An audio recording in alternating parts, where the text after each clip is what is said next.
Hi all, welcome to Gramshala. In this video, we are going to see some important news and editorial analysis of 7th of April 2021. But before getting started, kindly do like, share, subscribe our channel on YouTube, follow us on Instagram, Facebook and Telegram. Now let's get started. First news about the new Chief Justice of India that has been appointed as N.V. Ramana. Bharat के नए मुख्य न्यायाधीश Shri N.V. Ramana की नियुक्ति हुई है और इसमें काम की चीज़ें जानने वाली चीज़ ये है कि इससे पहले जो थे डॉक्टर शरद ए बोबडे, S.A. बोबडे, इनसे पहले थे, उनसे पहले थे Ranjan Gogoi. So who appoints the chief justice of India? So he is appointed by the president. Under which article? So under clause 2 of the article 124. So this is written article 124 के clause 2 में ये power दी गई है president को to appoint the chief justice of the supreme court of India, who is the chief justice of India also. Now his name is not selected by the president. ये ध्यान रखने की चीज़ है.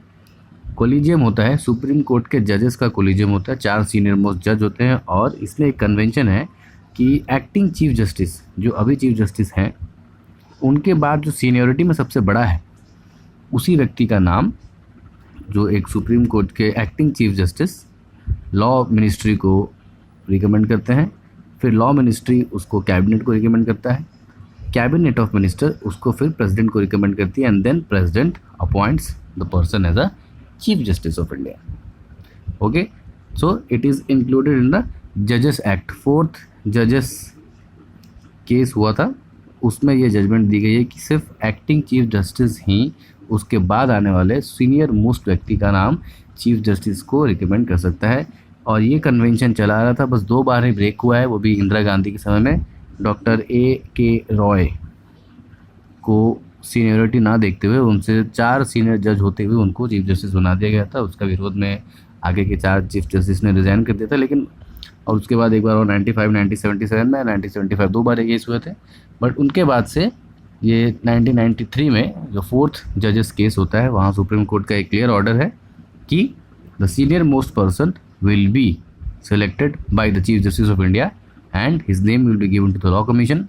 Law Commission will recommend his name to the Cabinet and then Cabinet will recommend his name to the President and President will finally appoint and उसको शपथ दिलाएंगे. किसकी? संविधान की शपथ दिलाते हैं प्रेसिडेंट. और प्रेसिडेंट को शपथ कौन दिलाता है? Chief justice of India. So it's an alternative method. Next important news from Gujarat point of view is GPSC perspective that the Singapore company, ठीक है, so there is a company of Singapore based company whose name is Surbana Zhurong.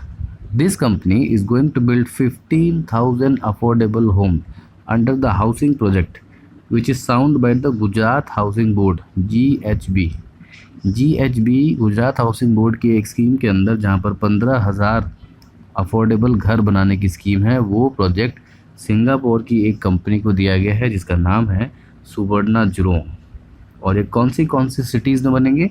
तो it is going to be built at Ahmedabad, Rajkot, Surat and Vadodara. 4 places. Okay, so in 4 cities, that is Ahmedabad, Surat, Vadodara and Rajkot. So that is very important for the upcoming DYSO exam, because paper 1 में जब आपने देखा होगा, there has been a direct question from the places in news, especially in Gujarat section, budgets, figures. So this is very important news from the perspective of Gujarat current affair. Now there is another news. This same company Surbana Jurong को Singapore की government support करती है, as a part of share holder है. And उससे पहले Singapore stock exchange SGX एक अपना branch खोलने वाला है. कहाँ पर? Gift city, that is Gandhinagar. So another MCQ question is where is the new branch of SGX is going to be open? So it is going to open at Gift City, that is in Gandhinagar. So 2 important news. Next is an international news about the Russian president Vladimir Putin. ये एक बहुत ही important news है. Recently we are going to celebrate our 75th year of independence and definitely जब आपसे पूछा जाएगा कि भारत बाकी देशों से अच्छा क्यों है, why India is better than other people, why Indian constitution is better than other constitution, why Indian polity is different, why Indian governance system is better, then you have to cite some examples. Because Bharat में ऐसा नहीं होता. ये so called socialist country, communist countries, यहाँ पे president जो लोगों की भलाई के नाम पर ये लोग रेवोल्यूशन करके आते हैं कि भाई जनता की सरकार आएगी, क्रांति चाहिए, क्रांति करके पुराने व्यवस्था को बदलते हैं. उस क्रांति में in means of that revolution they also support armed revolution, चाहे वो 1917 में संडे रेवोल्यूशन हो, बोल्शेविक रेवोल्यूशन हो, ओके, जिसको ब्लडी संडे रेवोल्यूशन भी कहते हैं, या चाइना में जो माओ से तुंग के अंदर में जो रेवोल्यूशन हो, they uses force arms to overturn, यानी करेंटली जो सत्ता है, जो सिस्टम है, उसको उखाड़ फेंकने के लिए वो लोग आर्म्स का यूज़ करते हैं और एक नई सरकार बनाते हैं. और उस कम्युनिस्ट पार्टी का जो चेयरमैन होता है वो प्रेसिडेंट बनता है, और उसका आइडियोलॉजी ये है कि कुछ वर्ष तक वो प्रेसिडेंट रहेंगे और जब तक समान में समानता आ जाएगी, that is they will bring equality in society, and then फिर से they will be free and fair election and all. But उसके लिए पहले ज़रूरी है कि कोई एक व्यक्ति विद्रोह करे, सत्ता को बदले, एंड सत्ता को बदलने के बाद उस पर राज करे. तो इस तरह की जो कम्युनिस्ट और सो कॉल्ड सोशलिस्ट सरकारें होती हैं, जो नाम पर, जनता के भलाई के नाम पर, समाजवाद के नाम पर सत्ता में आती हैं और सत्ता के कुर्सी से चिपक के रह जाती हैं, and not allow democratic process. So they come in the name of welfare of the people to change the system. बड़ी बड़ी बातें, revolutionary, but what actually they are doing, they are sitting to the post of the chair of the people. Same as Xi Jinping. Now Xi Jinping, the Chinese constitution has been developed, and they said that जब तक जिएंगे president रहेंगे. Xi Jinping के वहाँ premiere है जो Chinese communist party के president है, they have pass the resolution कि भाई until and unless he will live, he will the president. And similarly what Putin has done virtually when, जब तक वो जिएगा, अभी तो 68 ईयर्स का ये हो चुका है, ठीक है, एंड देन 83 साल की उम्र तक ये भाई साहब प्रेसिडेंट रहेंगे. इसका इंतज़ाम इन लोग ने कर लिया है. तो देखते हैं कि इसमें क्या किया गया है. तो रिसेंटली 2017-18 में वहाँ पर रशिया में रेवोल्यूशन या रेफरेंडम होता है. Referendum is nothing but taking the view of the people. Okay, so they take the view of the people. किसी मुद्दे पर, किसी इशू पे डायरेक्ट जनता के विचार लेने को रेफरेंडम कहते हैं. And there was a referendum to increase the time limit of the presidency, यानी कि नॉर्मली रशिया में it was fixed that only you can be the president for 2 terms, that is 4 years plus 4 years, that is up to 8 years. So Putin की जो story है, he was prime minister सबसे पहले जब Yeltsin was a president, तो from 1990 to 2000, then Yeltsin dies and he becomes the president till 8 years. फिर उसके बाद उसके ही भरोसे पात्र दूसरे व्यक्ति को बना देते हैं, but virtually he is the prime minister. But उसको पता है कि वो जो व्यक्ति प्रेसिडेंट बना है वो पुतिन की मर्ज़ी से ही बना है, तो वर्चुअली पुतिन का कठपुतली रहता है. वो is a kind of a rubber stamp and Putin is the real authority. Then after again 4 years he comes and becomes the president, और अभी तक यानी कि 2 कंटिन्यूस टर्म तक वो प्रेसिडेंट है. और जब दूसरी बार फिर से रिलेक्ट होता है 2012 से 2016 और 2016 से फिर 4 साल में 2020, एंड उसका कार्यकाल 2021 में ख़त्म होने वाला है. उससे पहले ये भाई साहब रेफरेंडम करा लेते हैं, and after referendum he is ready to increase the time limit. So how it has change कुछ नहीं हुआ है. There is a slightly technical difference has been made. The term has been fixed 2 years, but what has been change the time limit, यानी कि अब से 2021 से वो चीज़ लागू होगी कि भैया 2 वर्ष के लिए, यानी कि लगातार 2 टर्म के लिए यहाँ प्रेसिडेंट रह सकते हैं. उससे पहले पुतिन जितनी बार प्रेसिडेंट रहे हैं वो काउंट नहीं होगा. Okay, is it clear? So the new law says yes there is a fixed term of 2 terms for the president, but this will be counted from 2021. उससे पहले अगर कोई कितनी बार प्रेसिडेंट रह चुका है, so that will be not counted. So this move has smartly been made just to benefit whom? Putin ने अपनी बेनिफिट के लिए इसको रखा है, क्योंकि उसको पता है कि पिछले का काउंट करेंगे तो is not going the president, और उसके बाद कोई आकर सत्ता ना संभाल ले उसका भी ध्यान रखा है उसने. So he has made Yes, there will be a fixed term, fixed 2 terms, that is 4 plus 4, 8 years term for a president, but that new term will be counted from 2021 onwards, and he has fixed his place for another 2036 तक उसने virtually जो है उसने अपनी presidency prove कर लिया है, and this is the way he has done it.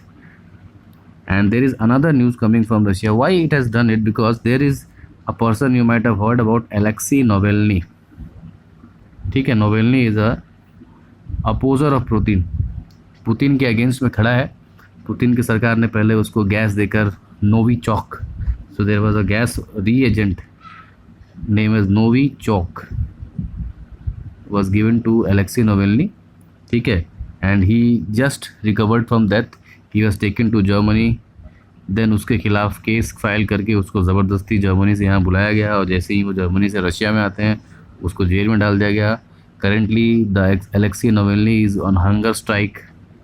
ठीक है, तो उस सारी चीज़ों से बचने के लिए उसने कानूनी रास्ता अपनाया पुतिन ने, एंड ही हैज़ फिक्स्ड इस प्रेसिडेंट, क्योंकि उसको पता है कि द मोमेंट वो प्रेसिडेंट नहीं रहेगा तो उसने जो भी काले काम किए हैं, जो दूसरा जो भी प्रेसिडेंट आएगा ही विल हैंग हिम. तो ऑटोक्रेटिक लीडर्स की यही प्रॉब्लम होती है, जब तक वो सत्ता में रहते हैं वो किसी की नहीं सुनते हैं और अपने मनमानी करते रहते हैं, और इस बीच में उसने जितने भी गलत काम किए हैं उसका एक रिकॉर्ड पाइल होता रहता है, और जैसा ही कोई दूसरा प्रेसिडेंट बनेगा वो सबसे पहले उसी को मारेगा. This has been the history. When one autocratic leader resigns, another person comes and he attacks the leader himself.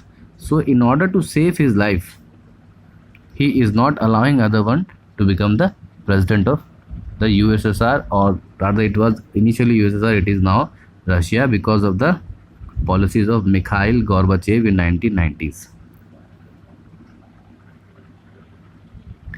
Second news again from Russia related, there is a place in the neighboring Russia that is called Ukraine. Now you know that in 2014 Russia annexed Crimea, which was a part of Ukraine. Crimea के लोग Ukraine की government के against में protest कर रहे थे, and they wanted Russia to help. तो help के लिए क्या बुलाया, रशिया ने उसको कब्जा ही कर लिया. Based on this Russia was sanctioned and it was removed out from the G8 group, which is now G7 group. European Union allowed economic sanctions, USA allowed economic sanctions, but उससे कुछ फ़र्क पड़ने वाला नहीं है. Crimea is still is a part of Russia now, and Russia has controlled the Crimea region. Now there is another region that is Donbass. So from PT point of view, it is important places in news. What is Donbass, or where is Donbass? So Donbass is in Ukraine. Recently there has been a protest against the Ukraine president Volodymyr Zelensky. इस व्यक्ति के against में Donbas region में protest हो रहे हैं. तो इनका कहना है कि वहाँ के लोगों को रशियन गवर्नमेंट भड़का रही है मेरे खिलाफ, और रशिया इस ताक में है कि वो डोनबास रीजन पर भी कब्जा कर ले. And he wants, that is Ukraine wants to become part of NATO. Initially the Ukraine country was part of USSR when NATO was in. जब NATO दो कंपनी थी, जो यूरोपियन की दो देशें थे, यहाँ रशिया एंड यहाँ पे जो eastern Europe and western Europe. Western Europe was part of NATO, North Atlantic Treaty Organization, which was a US and other military organization, military static organization. उसके बदले में रशिया और वेस्टर्न यूरोप की countries जैसे कि Poland, West Germany, Belarus, Ukraine, ये सारी जो कंट्रीज़ थी, that were the part of Warsaw Pact. Warsaw Pact. But after the degeneration of USSR, many other countries formed. Estonia, Latvia, Lithuania, okay, many CI, Central Commonwealth of Independent States were formed. That was Ukraine also, Belarus also, 5 Asian republics, Central Asian republics, okay, Kazakhstan, Tajikistan, Uzbekistan. These are also the part of USSR, but after the disintegration of USSR, they became an independent country. Now, Ukraine says that Russia is in the offer, or Russia is ready to annex the Donbas region from Ukraine, so I want to become the part of North Atlantic Treaty Organization, that is NATO. Okay, so from our point of view there are two important points for exam. One is Donbas region. So where is Donbas region? it is in Ukraine, and Ukraine is still not a member of NATO. So Ukraine is presently not a member of NATO, but it wants to become a member of NATO. Against whom? So against Russia. Next news is coming from Australia, and it is a very shameful news. The so-called Western world, though Australia is not in the West, but it considers itself a Western world because it is a colony of England. You might have known. Australians are nothing but the England colony. England के कुछ गुंडे बदमाश लोग होते थे पहले उस ज़माने में, okay, in 17th 18th century, they were sent to jail. So Australia उनके लिए एक जेल था, और इस तरह के गुंडे बदमाश फिर जाके ऑस्ट्रेलिया में बस जाते हैं. That is led by captain cook. Okay, so captain cook first discovers Australia, and Australia जो इंग्लैंड के जो समाज में जो लोग टाइप ऑफ गुंडे बदमाश भाई लोग type, they has been sent to this land as a part of punishment. And what they did is they settled their colony, and that is why आपको लगेगा, आप जब देखेंगे simply the Australian cricket teams, they are full of goons, okay, बदमाश type के लोग they play why their collars are up, sledging, इस तरह की चीज़ें Australians are very more in, because they have a history of the goon culture, gunda culture. So they were nothing but the local gundas of Europe, England markets, which were not the so-called gentleman, and that is why they were sent to a punishment island to move towards a distant region and provide a new civilization, and there they started a new country, that was Australia and New Zealand. So they still came to be a western part and so-called developed white-skinned developed people, countries of the first world, but what we know is their parliament, okay, which is the supreme body in a democracy, and their parliament is not safe for women. Recently the Me Too campaign has been started, and many of the women parliamentarians, women secretaries, officers in the parliament has accused their fellow members, especially their male members, male lawmakers, MPs, okay, other secretaries, of sexual harassment cases. And so this is a very very shameful news for the western world to introspect, अपने अंदर झांक के देखने की ज़रूरत है उनको कि they preach others about women rights, okay, women rights, trans right, education right, development, so-called pluralistic society, upliftment of women, and what they are actually doing is the so-called developed western countries and western leaders, their parliament, the supreme body of any country, the most pristine place in democracy, is not safe for women, and that is a shame for the western world and western civilization when they preach the Asian countries, the third world countries, about lower gender gap, okay, gender discrimination, being kind of a rapist society, okay, when they claim these Asian countries about the women rights and other, they should also introspect, अपने अंदर झांक कर भी देखना ज़रूरी है. And there has been a Me Too movement going on against many male members of the Australian Parliament. And recently, when India is going to celebrate its 75th year of independence, and you have to write why India is great, why Indian civilization is great, why Indian constitution, polity, Indian state, Indian government are doing well, why we are better in the place. So you can give these examples. So in spite of having economic development, the so-called western countries are lacking in the human values. In spite of performing good in the gender gap index, in spite of performing good in the human development index, their moral values are less, okay.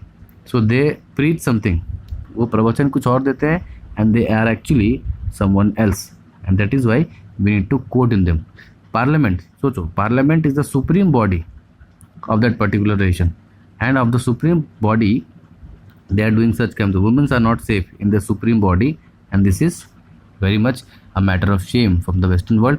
This also news was come from the UN, also United Nations के office से भी ऐसी खबरें आई थी Me Too movements कि they are also the understaffed, especially the junior staff, the junior women staffs are being harassed by the senior so-called staffs, and even from international ambassadors also. तो उनके खिलाफ तो कोई कंप्लेन करता नहीं है. सो इस तरह की चीज़ें बड़ी बड़ी ऑफिस में भी चलती हैं. तो ये ज़रूरी नहीं है कि वुमेन हरासमेंट हो या सेक्सुअल हरासमेंट हो, इसे अनपढ़ लोग, गंवार लोग, ठीक है, अनएजुकेटेड लोग ही करते हैं. Even the educated persons, even the person who have good economic as well as wealthier might in the society, they are also indulged in this because the morality, moral issue. They might be educated about books, but their moral education is very poor. The moral science is very poor, and this जो नैतिकता होती है, संस्कार, it is not in the so-called Western countries, and so they will not preach the Asian countries about how to behave with women, how to deal with women, how to deal with the gender gap, how to deal with Human Development Index. So this was for all today's news. We'll see you in the next video. Have a nice day.